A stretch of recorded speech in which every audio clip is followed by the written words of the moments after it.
Hello, everyone, and thank you for joining us on this wonderful Wednesday afternoon. We're really excited to have you for this great conversation.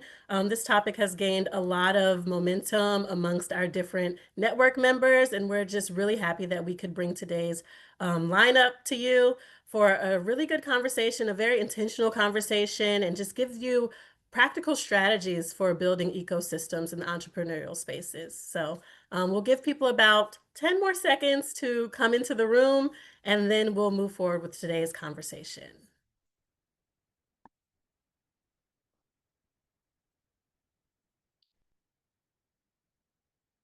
Okay, it looks like we have a few more of our friends with us. So again, thank you for joining us today for Beyond the Basics, Building Entrepreneurial Ecosystems That Work. We're really excited again to have you today, and we hope that you continue to engage us in the Q&A box so that we can all have this conversation together. So my name is Olivia Harp, and I'm the Program Manager for Network Building here at Prosperity Now. Just a few housekeeping tips. So this webinar is being recorded and will be available via YouTube in the coming weeks. If you go to our YouTube channel, you can catch up on every single webinar that we have hosted.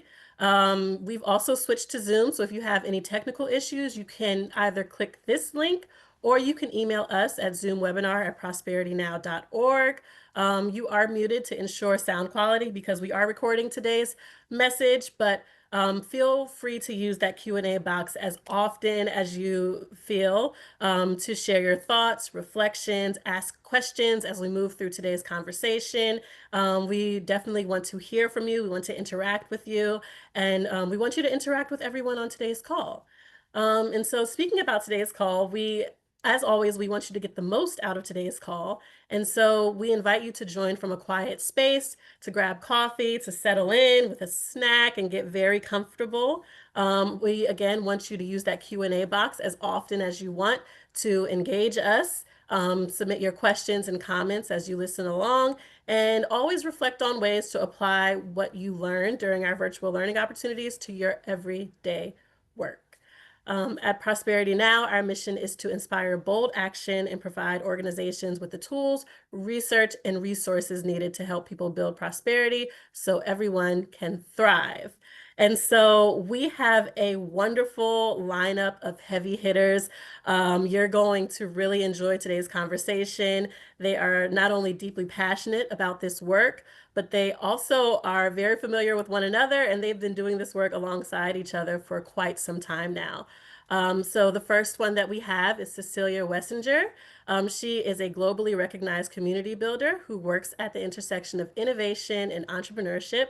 Through her roles with Shut Up and Write and the Global Entrepreneurship Network, she champions inclusive ecosystem development in communities around the world. Next, we have Faye Horowitz. She is the president of Forward Cities and is a leading voice in creating inclusive, resilient entrepreneurial ecosystems. Her work centers on healing and transforming ecosystems through community-rooted strategies and multicultural perspectives. We also have Kevin Carter here with us today. He is the Director of Business Development at EcoMap Technologies. Hi, Kevin. We love a good wave, where he focuses on building partnerships and tools that make ecosystems more transparent and accessible. His work has spanned student entrepreneurship at Johns Hopkins and co-founding Place Builders to support place-based ecosystem leaders. And last, but certainly not least, we have Tarsha Hearns. She is a seasoned ecosystems builder and a small business advocate with a powerful track record for advancing inclusive entrepreneurship in the Dallas-Fort Worth area and beyond. She has led transformative initiatives supporting women and minority entrepreneurs, and her leadership continues to shape national conversations on economic empowerment. And so from those introductions, I can say I told you so. We have an amazing lineup of experts here today, and we're just going to hop straight into today's conversation. So I want you all to use the Q&A to answer this question, those that have joined us for today's webinar. But I kind of want to go one by one and have each panelist answer this question. So how do you define ecosystem building in the context of entrepreneurship? And you can feel free to jump in as needed. Well, I will start with a quote. that I use very, very often. And, you've always heard the saying, it takes a village to raise a child. And I've added, it takes an ecosystem to scale a small business. And Mm, so to me, it's like that village concept of you have all different organizations, individuals, and people all surrounding the small business owner or entrepreneur to see them grow and scale and connect them to the types of resources. So it's that village concept or mentality is what ecosystem building means to me. yeah. That's a great response, Tarsha. I will say that when I started in this work and I got invited to the inaugural eShip Summit, and they said it was a conference on ecosystem building, and I asked, what the heck is that? I don't know what you're talking about. And they said, the thing that you do where you help people navigate and find resources and stay on a path and get them to the next thing. And I said, oh, you mean this stuff I do for free? Like that's a thing. And so um, for most of you, Let's see if I'm better that way. Okay.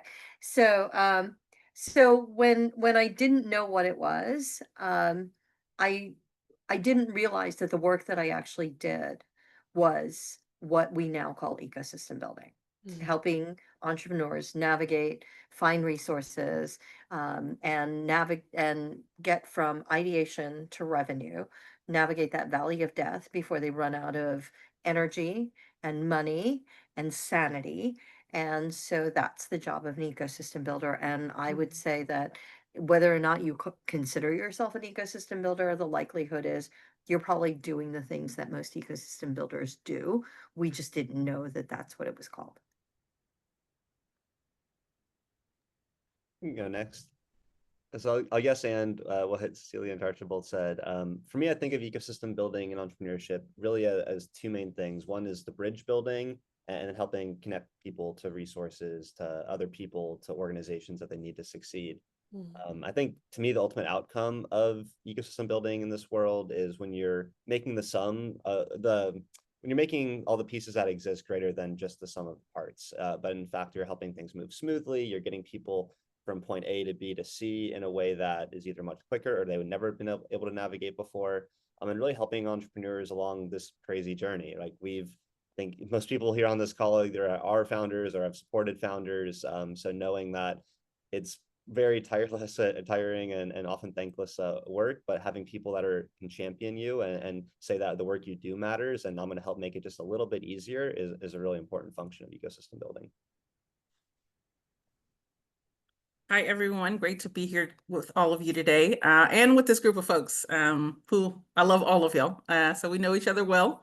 Um, but I would say very much from a general lens, what everyone else shared is entrepreneurial ecosystems and building is about intentionally weaving relationships, resources, and trust to create environments where entrepreneurs can thrive. And I do think it's very important, particularly in our current climate to share the perspective of my organization, which is Forward Cities. I currently serve as the Chief Program Officer.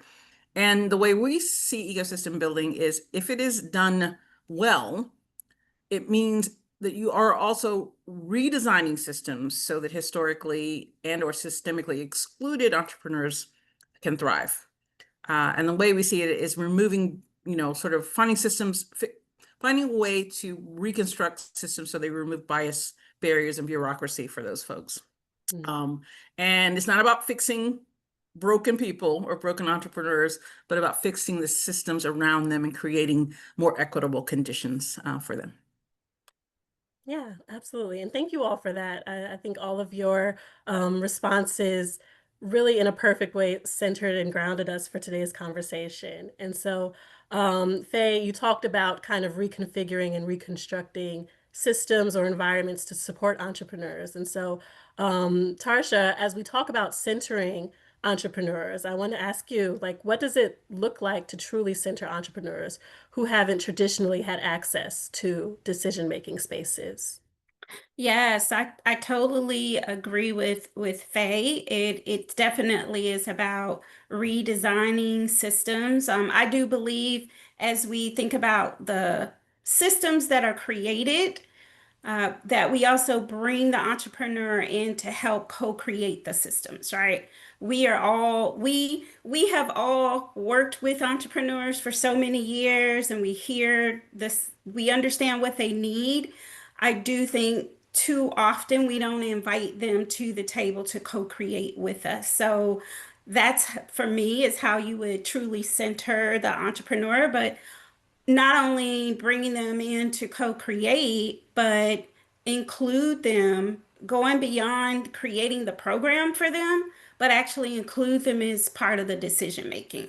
So that might look like having them serve, creating an advisory committee of entrepreneurs as you are thinking about designing a program or redesigning a system that works better for them or in more favor for them. Bring them to the table.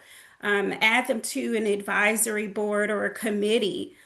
If it's around funding, bring them to the table to help structure what this new funding or lending type of program might look like. And I would also say,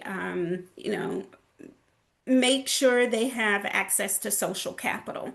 Because, all of us, we have access to these great networks of people, resources, and organizations that we are a part of to support the entrepreneur. But are we making sure that they have access to that type of social capital as well? Yeah, absolutely. And as you mentioned social capital, I'm going to skip to Cecilia for this because we talked a little bit about, well, a lot of it actually, about centering entrepreneurs. And you mentioned that even as you center entrepreneurs, there's kind of like a village, if you will, that needs to be built around them. So, Cecilia, who do you see as essential voices in entrepreneurial ecosystems, and even voices that we may not even like traditionally think of that should be part of this narrative or these messages? I think we end up excluding people like policymakers and educators who are an essential part of an entrepreneur's path, but also people like research librarians. Your research librarian at the local public library are probably some of your best resources for um, putting together a comp set when you're navigating a business to find out what the regulations are. That civil clerk that works in the government office that knows about zoning and things like that. Those are all resources that we don't have enough conversations with, right? Until it becomes a problem. And then it becomes a problem, and then you've got to figure out which layer of bureaucracy you need to navigate. And understanding that while we invite entrepreneurs to the table because you're building for them, so you should build with them, right? Nothing about us without us, kind of thing. But also remember that entrepreneurs are very head down, right? Their job is to go find a customer. It's not to go find grants. It's not to go find, it's like literally your job is to create a business where you have customers. That's what gets you sustainable, right? And not dependent on other things. So not knowing where to go next requires all of us who are interconnected. So as entrepreneurial ecosystem builders, to know where the people are coming from, what are the on-ramps to your program, your initiative, your set of expertise, and then what's the off-ramp? Who do you pass them on to? And so organizations like EcoMap, being able to navigate that system and create a map of who works with early stage entrepreneurs, who are funders, what are things offered.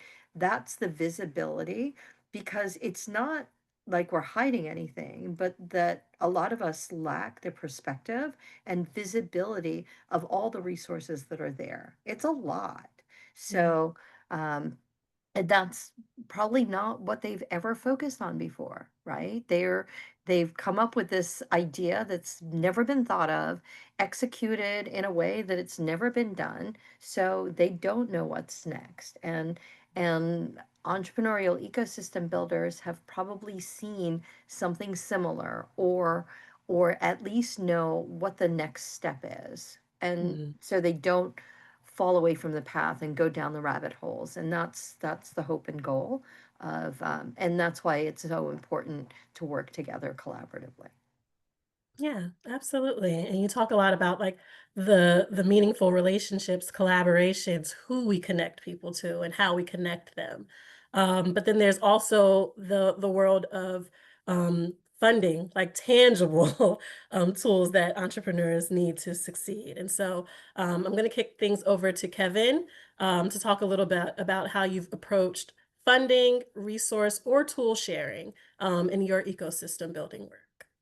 Yeah, it's a great question because I think if our tool or what anyone here offers on this panel, if it was free, everyone would take advantage of it. If it was $1, everyone would take advantage of it. But at a certain point, you have to be entrepreneurial as an ecosystem builder yourself and make sure you're being compensated, just like you wouldn't tell a founder to sell their product for $1 if they should be losing money at that. So our approach to it is really trying to not go in and dictate to any ecosystem of who should be doing what. I mean, they'll use it for any type of industry, but the old jokes, if you've seen one ecosystem, you've seen one ecosystem, and the politics are and all the tricky things you have to navigate. We try not to step into that, but we try to understand, who is at the table, who's interested in taking this work forward.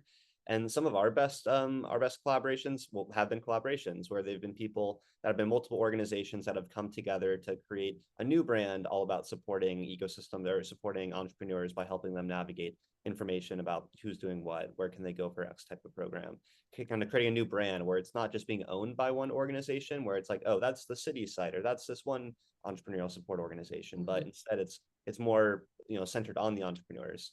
And I think it takes a certain level of humility and a lack of ego. I think, Cecilia, I don't know if you invented this, but I've heard you use the word ecosystem building a lot, where people are very much like, I want to be the person people come to. I want our organization to be above all others. But I found the most constructive and productive ecosystems are the ones where there's this level of checking your ego at the door and saying, how can we collaborate together to put entrepreneurs first? And those tend to get a lot further. There's less infighting. They tend to be more stable when there's transitions of leadership as well, because people have bought into more of a common thesis. And that's something we've even seen, well, at least the last few years at the federal level with a lot of these different grants that are all about how do you actually create a coalition of, similar organizations that are focused on a similar thesis, whether it's industry, whether it's an audience, whether it's a region, and trying to help tie that together. And you're not going to win one of those big dollar grants unless you have a strong consortia or a strong group of people that are all about, checking their ego and putting the greater good there. Yeah, absolutely. And Kevin, in the spirit of you saying that ecosystem builders need to be entrepreneurial, Cecilia, I hope you definitely coin that term and make sure that you have all the rights to it, because it's the first time I'm hearing it, but it's absolutely encapsulates that elephant in the room that people are navigating as they're trying to support their networks in this space. And so we talked a lot about like centering entrepreneurs. So now that we've centered entrepreneurs, now that we have also talked about not only social capital, but those actual tangible tools that entrepreneurs need to be successful. I want to kick things over to Faye and just ask you, now that we have all these in place, right? How do we ensure that, like, what advice would you offer to those looking to maintain energy and momentum over time? Because it's one thing to stand something up, it's another thing to sustain it. Yeah, thank you for that lens. I think it's a question that doesn't get asked a lot, and so I think it is extremely important. And one of the things that I think that everyone shared, all of those pieces of ecosystem building are important. And Ford Cities has served in the role for 10 years. We're on our 10-year anniversary as an intermediary organization. And that is our role is to come in and help communities figure out this ecosystem thing. What does it look like? And we have, over that 10-year span of time, piloted and tested multiple ways of doing that. from a leadership perspective. Mhm. Initially, it was let's go take leaders, ESO leaders from around from certain communities and take them physically to other communities to show them, to learn from one another best practices. And then that became okay, but then what do they do when they get home? And then it thought, oh, well, let's bring together coalitions of people in each community who can come together. And I think Kevin mentioned this idea of a group of people, cross-sector stakeholders, that can come together consistently to design and develop ecosystem strategies together. And along the way, what we began to realize is just like entrepreneurs are busy, people who are stakeholders in their ecosystem, funders, ESOs, B2B service providers, they're also busy. And it's very hard to get people to consistently stay at a collaborative table over time if they don't see immediate upside for their organization or entity. And so we began to see, okay, maybe there's something else needed. Maybe there needs to be an individual ecosystem builder, someone whose dedicated job it is to actually maintain that connectivity over time and to take the big picture, right? To see the bird's eye view. And that's great. However, one person doesn't necessarily have all the skills that are required for a holistic ecosystem approach. You need to, in a holistic ecosystem, you need people who are able to do assessment. So people who are good researchers, good at sort of metrics. You need people who are good at convening and getting people in a room and having hard conversations sometimes. You need people who are good at taking action, taking ideas and putting them into tangible programs and getting people working together. So it's not just a strategy sitting on a shelf. You need people who are advocates at the policy level, who are telling stories from a journalistic or a social media perspective. And you also need folks who are funding the work, right? You need people who are actually going to figure out how does all this sort of get sustained financially. And no one person can do all of that. So where we have landed most recently is on this idea of an ecosystem building backbone entity that ideally, if you want to sustain long-term ecosystem development work, particularly from an equity lens, which is even harder, right?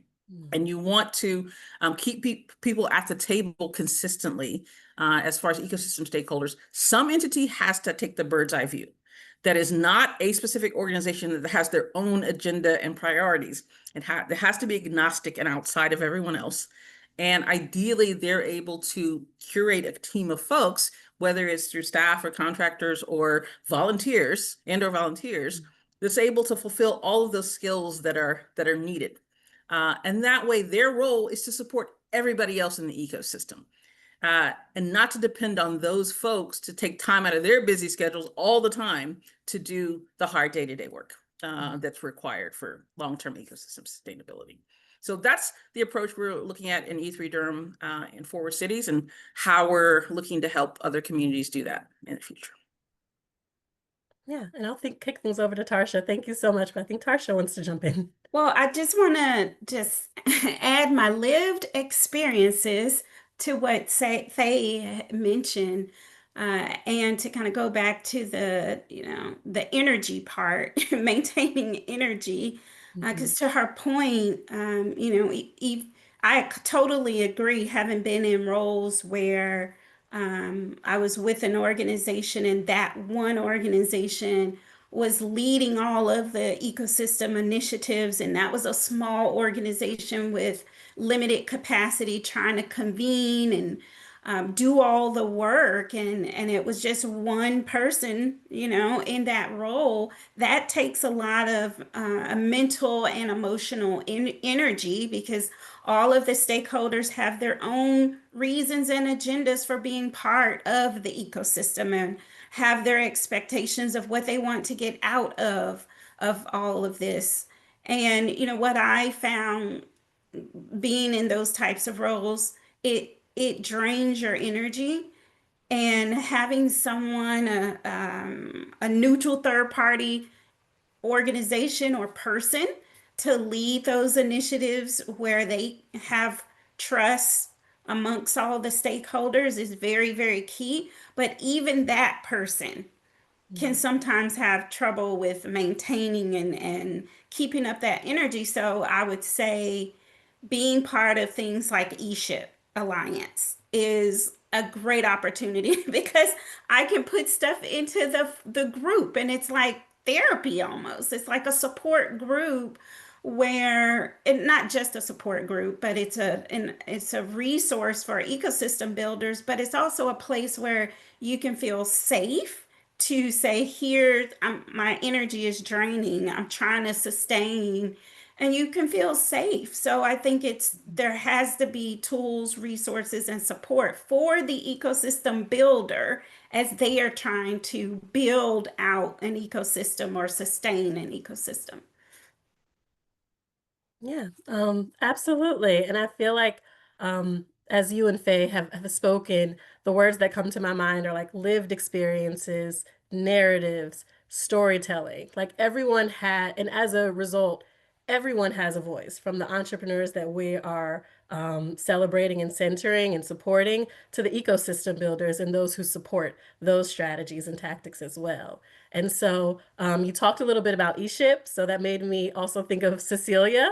So Cecilia, I want to kick things over to you with this next question. So now that we have the people with their lived experiences, their voices, and their stories, how have you made sure that those voices are meaningfully involved in this ecosystems building space?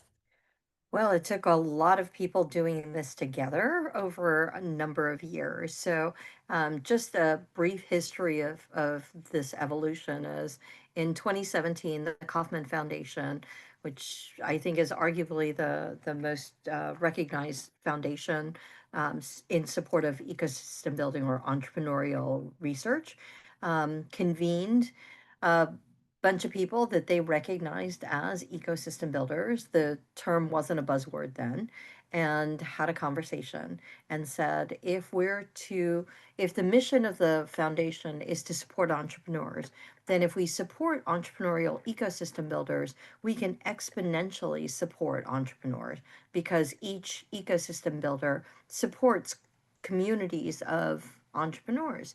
And they got them together and they talked about the structures that are needed, the things that are missing.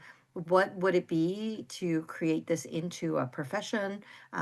Is there a certification? Are there courses you can take? That kind of thing. And that conversation went on for about 4 years with support of the Kauffman Foundation. And then after their initiative was rolling out, these communities of organizations and individuals um, continued to have this conversation, which evolved into the Ecosystem Building Leadership Project, which evolved Building Leadership Network, and we just recently rebranded as the eShip Alliance. So it's a coalition of ecosystem building organizations and practitioners. And thanks to Faye and her mad skills, there are a commons area. So there's a place where you can, as Tarsha mentioned, post a question, ask for help, and there are ecosystem builders on the other side of that screen that says, "Oh, I know a thing," and they can share those resources with you. That comes to there's a question in the chat about social capital. If I can just touch on that a little bit in relation to these initiatives. So understanding that the relationships that we build, the strength of the relationship, the speed of trust, all of those things um, come into play when you're doing something like this. And recently, all four of us were in Indianapolis for the Global Entrepreneurship Congress, which is a convening. We had about 3,500 people there in over 100 from over 140 countries, but a lot of US ecosystem builders. The capital that you create from having a conversation with somebody at a random conference or engaging with them on a post builds over time, and because it builds, it strengthens, and you seem you it and I don't know what I would do if I didn't have Faye or Kristen or whoever to reach out to when I'm on the ledge or I'm at the end of my rope and I'm burned out. And so it helps to have that community. But I will tell you that this multi-million-dollar event that happened in Indianapolis last week started because there was a conversation that was had at the 2019 eShip Summit. I met a person who at the time was running a co-working space, and we became friends, and we kept up with each other's careers. And when things started mobilizing, capitalizing, whatever, she ended up working for a state economic development organization, and I ended up working for the Global Entrepreneurship Network. And we celebrated Global Entrepreneurship Week together. She invited me to come visit her in Indianapolis, and over a 15-minute conversation that we had with the Secretary of Commerce for the state of Indiana, this idea was birthed. And 1,000 days after that, we were in Indianapolis hosting 3,500 people at a multi-million-dollar event. That's how things happen. But you don't know that that's what's going to happen, but you just have all those conversations and you see where it goes. Yeah, and even as we're talking about like ecosystem building and systems change, like your story reminded me of a quote that I actually just was reminded of earlier this week. But like, we are called to live life forward, even though we can only understand it backwards, right? And so you don't even realize, as we talk about social capital, how these different touch points kind of all add up to create what we were trying to accomplish while we were out there just connecting, just shaking hands, just being in spaces and looking to other people. So I think that story perfectly encapsulates the true essence, right, of ecosystems building. And so we can, I'm trying not to make this conversation too long because I have so much going on in my head. But I do want to pivot things over to Kevin because we've been talking a lot about voices and storytelling and lived experiences, and what those ultimately turn into is data to inform our work. So what have you learned from listening to people's lived experiences, and also how do you use those that data, I guess, to consult the tools and resources that you create in this space? Yeah, the way I would start is saying, data is data, but people are people. And you think you've got to marry the two as best as you can. Like when we first started with EcoMap, we thought we had a pretty good idea of what we needed to build, but we learned a lot from our listening to our customers, to users, to people that said, "Oh, that's pretty good, but can it do this?" Or here's a really big problem that we have. Is there any way we can use this tool to help solve that? And one main thing we've learned is when we first built EcoMap, we really wanted to make it a nice, friendly tool for entrepreneurs, but we also don't charge entrepreneurs, right? We're really working with higher ed and economic development organizations, workforce, entrepreneurial support orgs. And yes, they want to help entrepreneurs, but they have their own needs that need to be met.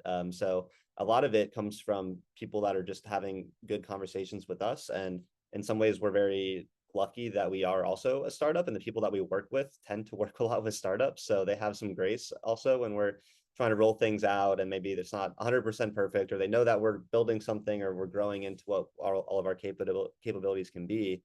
And part of that is data as well, right? So what is not only the input data, so how are we mapping out the different organizations, the resources, how are we tagging it, making it easy to find, but then on the output data, so did someone find what they're looking for? Is there any way that they can give any qualitative or quantitative feedback on it? And that's something that we're quite frankly still building, because it's one thing just to find, here's publicly available information. We'll create a new custom data set. We'll make it, tagged and keyworded. But I think what we found is people really want the so what of it all. So like, great, an entrepreneur has access to these different resources they didn't know. So what? Did they truly find what they need? Were they able to take a pivotal leap? Were they able to get from A to B to C quicker than they would if they didn't have access to that type of information? So I think like any good startup, we're continually listening to our customers and their lived experiences. And as that evolves, especially as funding environments change, needs change, priorities change, being able to be flexible and grow with them, it has been pivotal to our success and our sustained longevity in this space. Yeah. Yeah, absolutely. And just to stay on the theme of longevity, we talked a little bit about building momentum and sustainability. But Faye, I want to jump to you and talk about how we move from programs to systems, right? And so let's say someone is just joining this webinar, speaking into existence. Someone is joining into this webinar because they're looking to jump into this space and build ecosystems, right? Um, what are some steps or even the top 3 pieces of advice that you would give to someone, who is looking to move from short-term programs to long-term systems? That's a big old question, Olivia. Oh. Well, you have 4 people to help you answer it as if you need I help. would like, I might ask for a little help for chiming in on this. A- and I probably will answer this holistically, but broken down into sort of maybe 3 categories, like you said, three ideas. If you are going to take this sort of long-term approach for sustaining a well-connected and thriving ecosystem for entrepreneurs, it's really important to think about it in different horizons, right? So you want to be thinking, yes, ideally long term, you want to be able to measure, job growth and wealth creation and, scaling companies and economic growth for the economic development of the community. That is fantastic, but you're not going to see that in your ecosystem building efforts until 10 years down the road.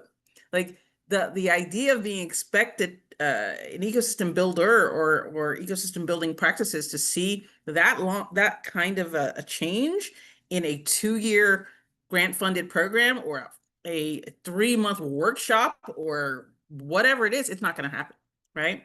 So you need to be, yes, have that long term in mind and know what those metrics are that you are headed towards so that you can be working towards them. But then you have to back up a little bit and go, okay, how will we know that we are getting there? How do we know that that is happening? And then you can back up to sort of this medium term horizon is it, in order for that to happen, you have to be seeing more capital flowing through the ecosystem. You have to be seeing greater job creation. You have to be seeing more programs that are and funding that's supporting at the ecosystem level. So there's a whole nother set of metrics that's at that medium term level that you need to be keeping in mind. And then you back up from that to that short term, which you also have to be able to measure and track.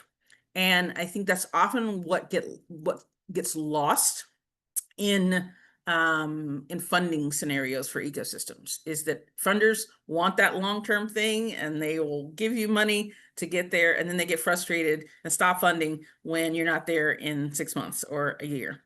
But if there's this idea of if we can encourage our funders and our researchers to really lock in on short-term metrics that show that we're moving in that direction, it's great. Those are the kind of metrics around changing behavior, changing attitudes, changing perceptions around who is seen as an entrepreneur and not. It's around shifting power dynamics, around who's making decisions around these programs, who's making decisions of where funding goes. It's also about measuring people who show up to an event and how many, education programs are there and how much funding is flowing at the current time. And so those are the kinds of things, keeping in mind these sort of short, medium, and long-term horizons that ecosystem builders need to keep in mind when they're doing this work. And if I can chime in, I think one of the important things that we've discovered is alongside those metrics come that storytelling, right? If you can't tell the story of the thing that's going on, then people won't know. So storytelling is what's going to open up hearts and minds. It's the metrics and the data that's going to open up checkbooks and wallets. So you have to be able to marry the two. And there was a question in the chat that said something about maintaining partnerships once they're formed.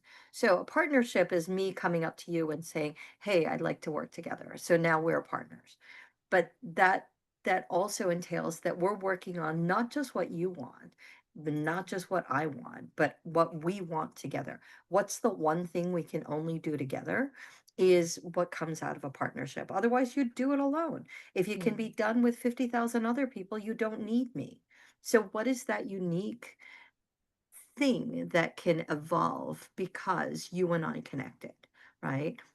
And so understanding that it's a lot of sharing what it is you need. What does your organization need to sustain? What is it that I have to be able to tell my funders? What do I need to do to be able to offer my entrepreneurs the thing that they need? So you have to make that apparently clear to the person who's your partner, because they won't know how to help you. They can assume some things, but they don't know unless you tell them, because they're, again, head down, right? And ecosystem builders sometimes forget to listen to our own advice. If you build it, they will come does not work.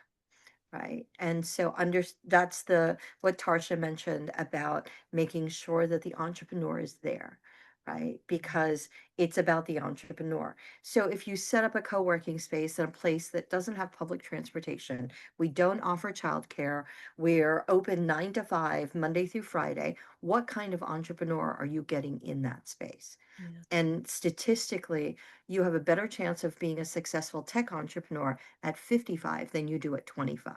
But we have all these young adult programs that are focused on getting them to become tech entrepreneurs, but they haven't lived life. They don't know how to run a business. So pairing them together with people that have that experience, that is also helpful. So that matchmaking, that interfacing, that weaving, that's what we do, because ecosystems exist whether you build them or not, right?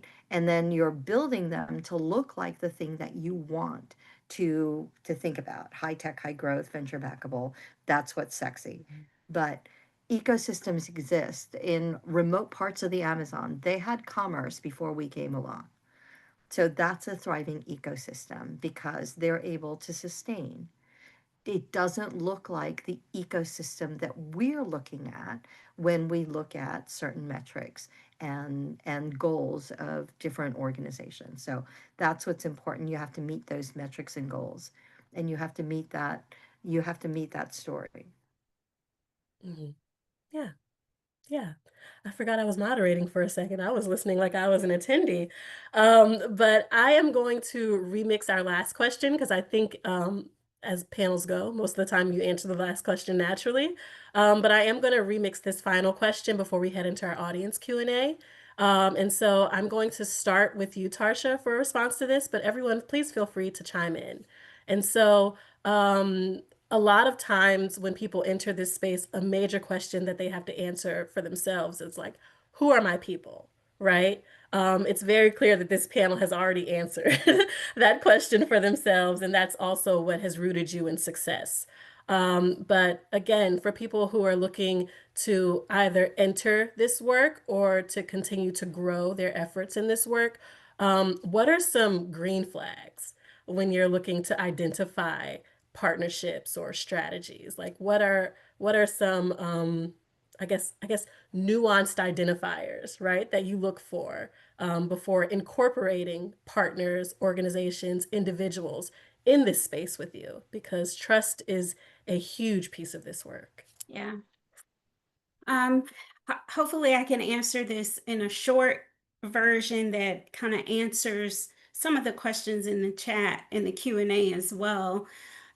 I have mentioned that I'm in the Dallas-Fort Worth area, and I've uh, either led some of the ecosystem building initiatives or been part of work groups to form them. And I will say one of the steps that we missed in the beginning of forming this was understanding the organization's their values and their purpose. So when you say, what do you look for? That's one of the first things you look for, right? You got to look for mission alignment. You got to look at not only the organization's mission and values, but the representative from that organization, right? Because they're representing the organization and they're going to be part of making some decisions or influencing decisions around shaping this ecosystem, right? And so you want to make sure that, what is your values and what is your personal reason? Like you came on, Olivia, asking us, what does ecosystem building mean to us, right? So asking the question of that individual that's going to represent the organization, what does ecosystem in this context of this community mean to you? What's your values? What's your purpose? Because that's important, because that's going to determine whether that organization and person representing that organization, if they're going to be a collaborator or they're just there to cooperate. And those are two different things. Someone's there to cooperate because that's fine. They may have their own thing going. It works in parallel to what the mission or vision is for your ecosystem, but don't expect them to fully engage or participate or lead something. So you really want to look for a collaborator. Yeah. Um, for me, the question is how do you have suggestions of how to successfully form coalitions or community focused organizations?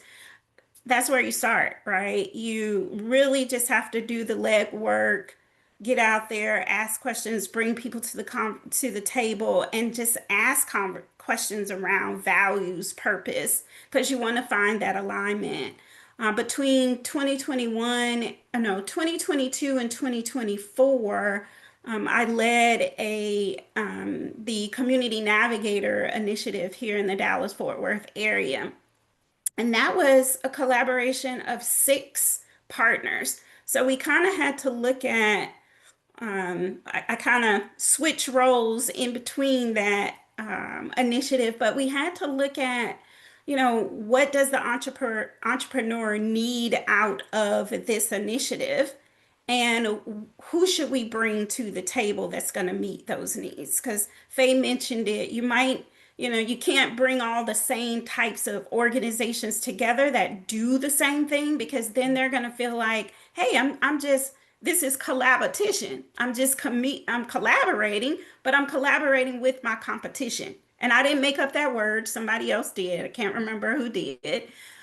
So you really got to look at what are the need, assess the needs of that entrepreneur in your ecosystem and bring the right organizations to the table, but then have those conversations around value, purpose, and you got to find mission alignment.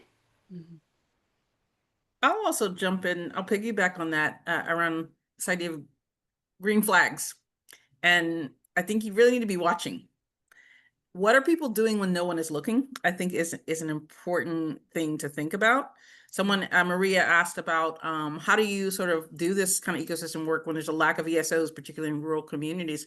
And this is something I think is very intriguing. One of the things we've seen from Forward City's perspective is the people who are most often showing up consistently to support ecosystem work are actually not ESOs and not entrepreneurs, or not only entrepreneurs. They are entrepreneurs who have become champions of other entrepreneurs. And these are people that probably run their own business, and they have gone out of their way because of either negative experiences they had or positive experiences that they've had, of some mix, but they are now doing work to support entrepreneurs, and they are often doing it on their own dime, their own time, and without any sort of recognition or formal structure. And plenty of those people in rural communities. Who is that? Sometimes it's the realtor. Sometimes it's the person who is the local marketing agency. Sometimes it is someone who has had, it's a serial entrepreneur in that community. They've opened up multiple businesses, or they've created up a co-working space to bring other people in. Those folks, they have proven that they care, and they've proven that they will do it when nobody's paying them to do it. And so I think the more you can, of those folks that you can find to bring to the table around your ecosystem building work, the better. Great. I'll go next and tee up Cecilia for the final word here. For me, 2 main green flags that both have to do with building trust. One is, are they showing up, and are they following through? So Faye mentioned that showing up part. Are they putting in the time and the effort? Are they getting to know people on more than just a superficial level? Are they coming to the meetings? Are they engaging deeply? And then are they doing what they say they're going to do? It's people will, I mean, it's not just the ecosystem building, but people will love to say, oh yeah, we should do this project, we should do that, which means like someone should do that, right? Not like, oh, I'm gonna put the time and energy in to do it.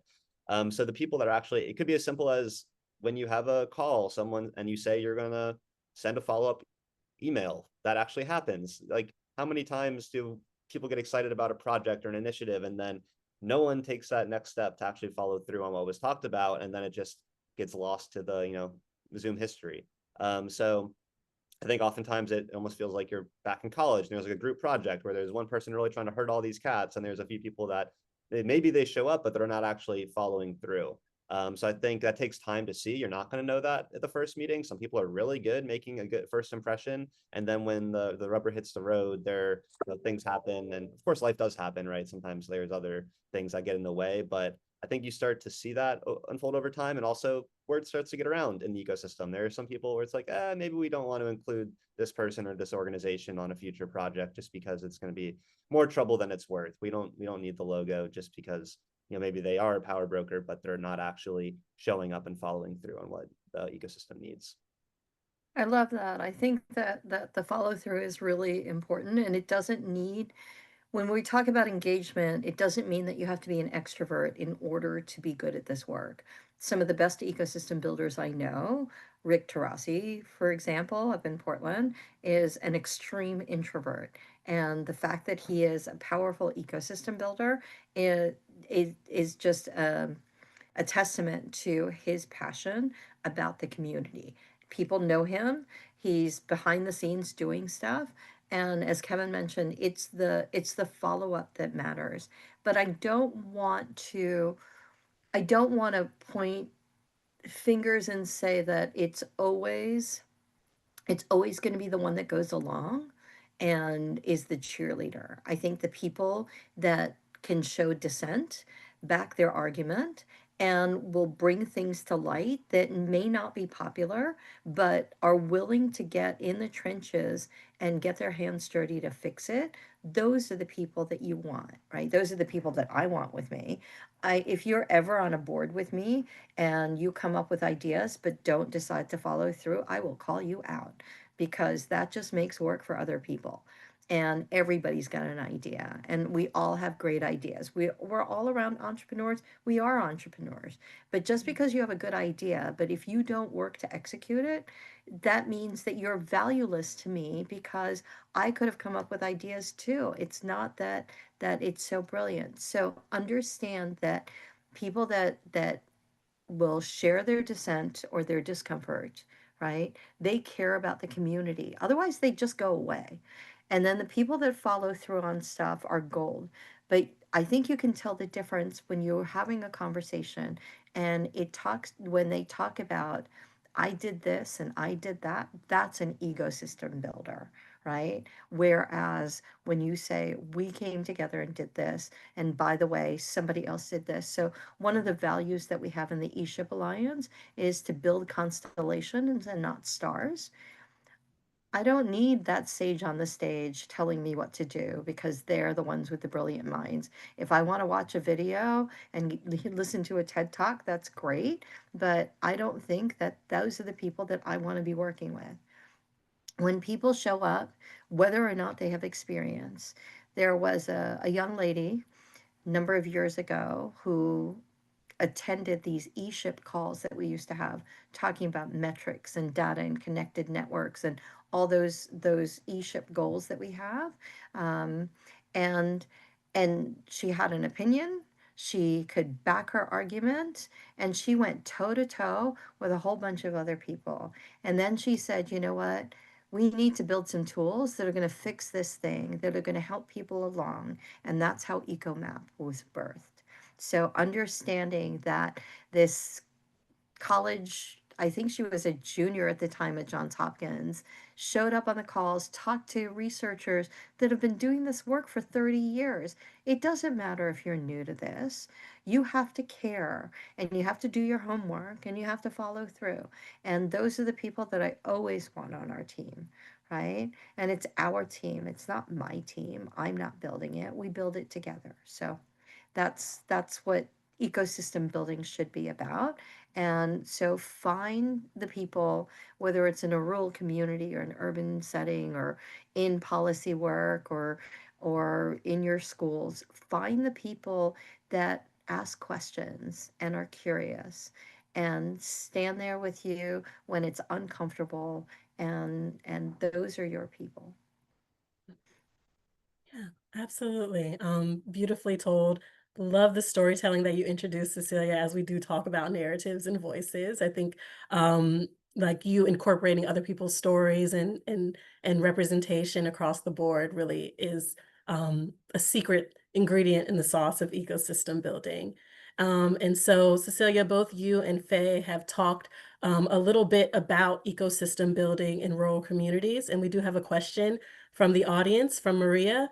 And so I think the overarching question that I want to kind of throw out for you all to tackle is what needs to be introduced to ecosystem building processes or initiatives in rural communities where the capacity at many ESOs is limited? Big question. Yeah, I would just say I think what I said earlier is looking for the unusual suspects, looking for the coffee shop owner, that people that will connect folks. I think in rural communities, it's about existing relationships. And finding people who are already serving the role of supporting business owners. And I think it's word of mouth. It's getting people to refer other folks. And also, I think in some ways going outside of your community to look for best practices to bring in that you can do, in your own setting. And so being a part of networks like Startup Champions Network or eShip Alliance, I think are important ways to be able to sort of lift up out of your sort of your space where you're feeling like you're doing it alone in your rural community and being able to connect with other folks who are doing it in other rural communities. Main Street America is another organization that does this really well. And so I think finding a broader network of folks who are trying to do the same thing is also important. I think that's those are crucial elements that need to happen. But in every community, there's a trusted convener, whether it's your minister or your elected official or people like that. I was at the Rural Rise Summit in Emporia, Kansas, very small town, middle of Kansas, and they had an empty storefront, and shopkeepers got together, the Main Street Association, the Chamber of Commerce, and they incubated a business. So they took that empty storefront, they chose a business to go into, and they fostered that business. So the first couple of months they were rent free, but they had a lot of mentors that also owned shops and businesses around that area. And they helped them with financial acumen, how to figure out who your customer was, development of product, all kinds of things. And then as they were there for a little bit, they increased the rent little by little so they could sustain because they had revenue generation. But it took that whole community. So going back to Tarsha's point about it takes a village, that whole community came together in Emporia to make sure that that business thrived. And then they moved out, and then the next business came in.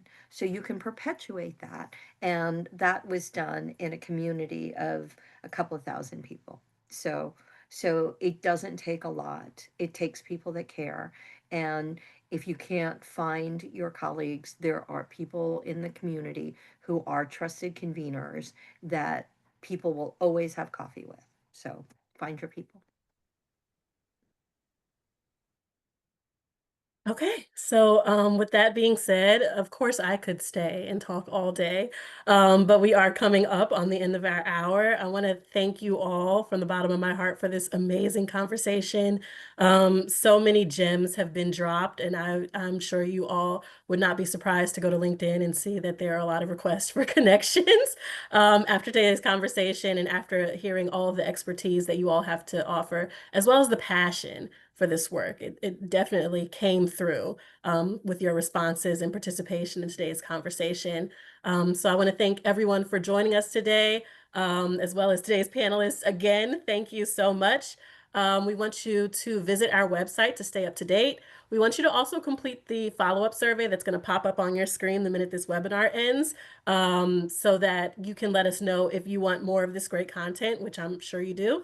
We want you to also sign up for one of our networks to stay in the know about issues that you care about, and also to get invitations to other learning opportunities like this or any follow-up opportunities that may arise from today's conversation. And again, let us know your suggestions for future calls and topics. So again, thank you so much for joining today's conversation. Thank you to our wonderful panelists for such an amazing presentation today.